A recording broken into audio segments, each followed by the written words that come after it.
All right, as we continue our exclusive interview with the Attorney General of the United States, Attorney General Barr. Mr. Attorney General, President commented, you were very clear. By the way, let me first say, you had the patience of Job on steroids and human growth hormone when you went before that clown show in Congress. God bless you for it, because I don't think I have the patience you do, and it was really pretty despicable to me. The president weighed in on Durham. You were very clear in your testimony. The president doesn't tell you what to do. You're independent. President said today that he hopes that the Durham report and that you as Attorney General won't be politically correct.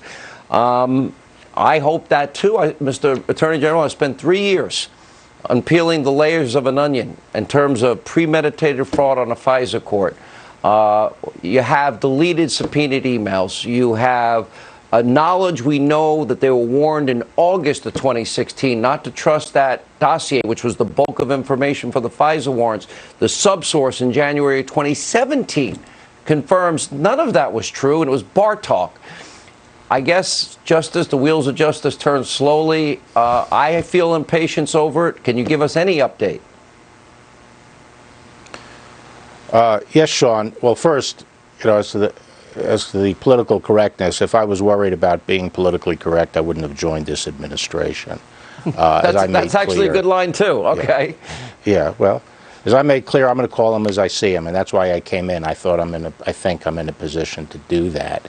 There are two different things going on, Sean. One, I've said that the American people need to know what actually happened. We need to get the story of what happened in 2016 and 17 now out. That will be done. The second aspect of this is if people cross the line, if people involved in that activity violated the criminal law, they will be charged. And John Durham is an independent man, highly experienced, and his investigation is pursuing a pace. There was some delay because of COVID, but I'm satisfied with the progress. And I've said there are going to be developments, significant developments before the election, but we're not doing this on the election schedule. We're aware of the election. We're not going to do anything inappropriate before the election, but we're not being dictated to by this schedule. What's dictating the timing of this are developments in the case, and there will be developments. Tomorrow there will be a development in the case. It's not an earth-shattering development, but it is an indication that things are moving along at the proper pace as dictated by the facts in this investigation. Mr. Attorney General, you once said this isn't about a report, this is a criminal investigation. You were very clear that the President of the United States was spied on deep into his presidency, you said. Now, based on what we know, and Andrew McCabe said it, and Sally Yates said it, and Rod Rosenstein and Sally Yates would not sign those warrants today. We know that the FBI knew beyond any doubt that it not only was that dossier, without the dossier, Yates and McCabe both say there's no FISA warrant, that they knew it was false. They were told it was false. The law even requires them, as soon as they know that it was false, to go back to the FISA court. Based on what we know on the record, I just see premeditated fraud against the court, and I wouldn't even lie before Judge Judy, Mr. Attorney General, because I think they'd throw away the key in my case. Well, when we feel we can prove a crime beyond a reasonable doubt, it will be charged. I can tell you that. Yeah. Let me ask you about mail-in voting. I paid very close attention, again, to your interview with Mark. And those that want to experiment with different ways of voting, they want to do this now with 82 days to go before the election. I don't have confidence in government to fulfill many promises at all.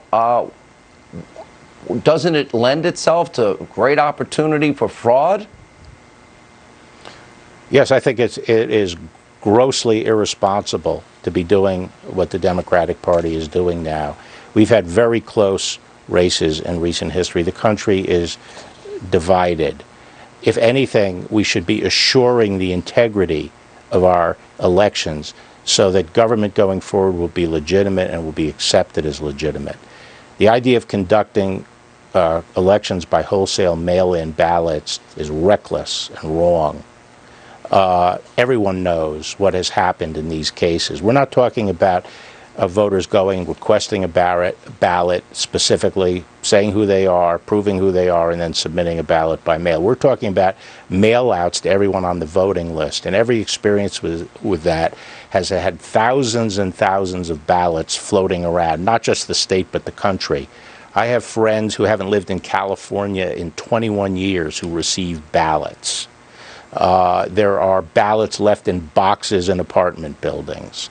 Ballots are for people who used to live at addresses or delivered to those addresses. They can be filled out by anybody.